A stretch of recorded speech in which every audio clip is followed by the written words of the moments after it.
So this is slightly different to my normal review format, but I finally got around to reading a copy of this classic, and I really liked its madcap and satirical style, so I kind of wanted to share it with you guys. The Master and Margarita by Mikhail Bulgakov is a strange and it's kind of wild read. It was written in the Soviet Union between 1928 and 1940, and then it was published after the author's death by his wife in sort of the mid to late 60s. So initially parts of it were left out due to censorship, and then eventually kind of outside Russia, a more complete version was able to be released.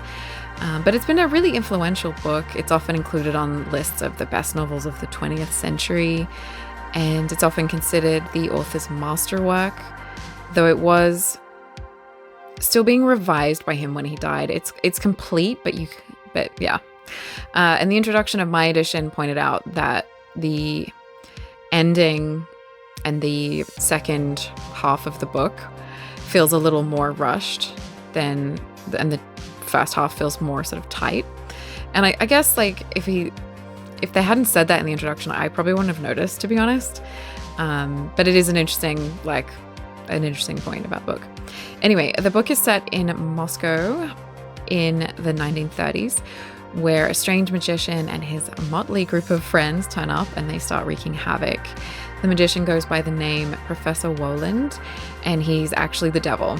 Because the Soviet Union was anti-religious, people were mostly at this point atheist, so none of them believe that he's Satan, and he and his minions have a grand old time, particularly targeting, why can't I speak today? Particularly targeting the hypocritical literary elite, which is kind of fun. His friends, the professor's friends, include a valet, a hitman, a female vampire, and a gigantic black cat. As the plot develops, we meet the Master from the title. He's a writer who wrote about Pontius Pilate and was vilified for it and considered to be sort of a political dissident in a way. And in the second half, Margarita, from the title as well, who is his loyal lover, she's willing to go basically into hell and play hostess at a devilish ball in order to save her love. These two are inspired by the story of Faust, if that might sound a little bit familiar. And there's plenty more going on in this book. There's like beheadings, magic shows, satires of the kind of social climbing, shallow elite of that time and place, and other strange and often hilarious and dark goings on. And there's also some little sections of the book set at the court of Pontius Pilate, which are later shown to be the writing of the Master, because he is a writer. So the Master, the character the Master, is Bulgakov's outlet for his own treatment and frustrations as a writer in Russia at this time, when there was political repression and not free speech and stuff like that. He was being heavily criticized and censored at the time for his work, and at one point he wrote to Stalin asking to be allowed to leave the country, hoping to be able to write in a less restrictive political environment, but obviously this was denied. The book has been hugely influential, inspiring artists and creatives across diverse mediums since its publication, since like movies, radio, theater, music, all kinds of stuff. So basically, this book is a classic, and for that reason, there's already a lot written about this.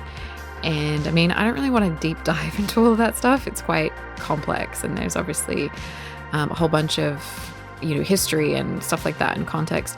So I almost didn't share this book with you when I read it, but then I really wanted to know if you have read it and what you thought and what your take on it was. There are different ways that the book has been interpreted by different people and what different people get from it.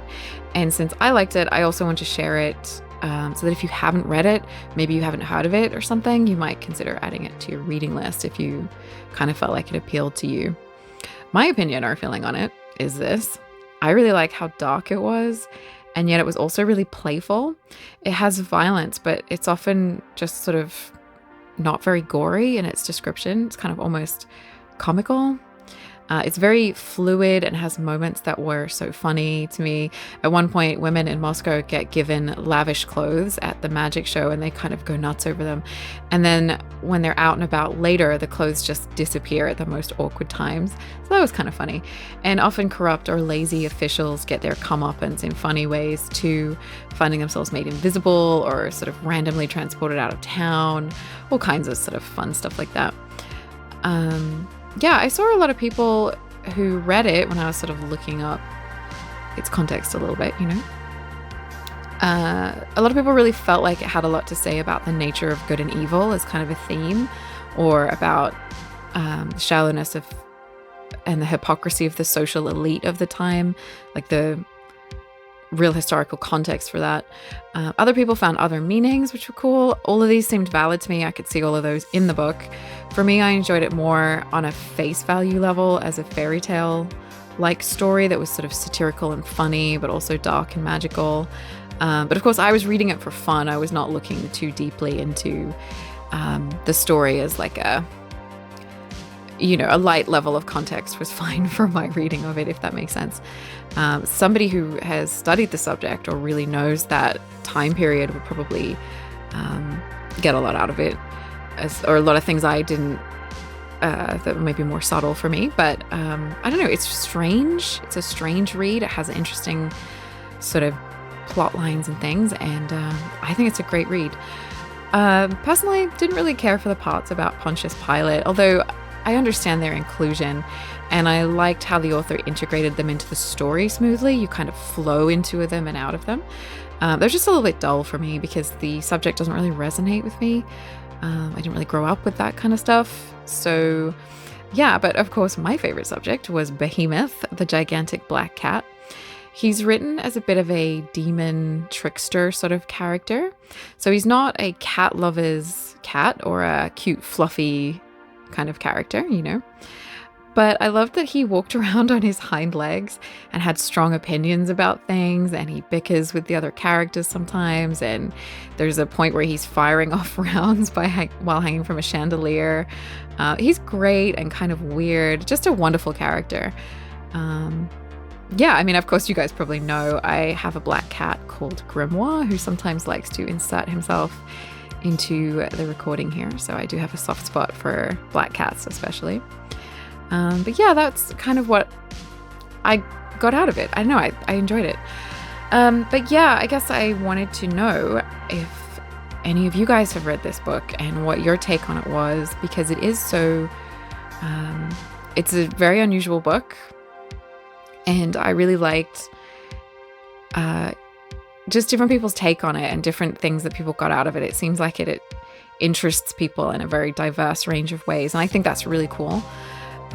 So I don't know if you have a take on it, or you loved it, you hated it, you have a favorite character, maybe a favorite moment in the book, or if you tried to read it and you just didn't get it and you just didn't like it, whatever. I would really like it if you told me your thoughts in the comments, because I really want to hear what you guys felt about this one. So yeah, that is Master and Margarita by Mikhail Bulgakov. And yeah, this is just one from my own gigantic stash of books that are waiting to be read. You can check out some of my other videos. I also have another channel and socials, so you can find links below if you want more of that. And if you want to hang out again, remember to like and subscribe. And you can always leave a comment, let me know what you thought, or let me know what else you might want to see. Thank you.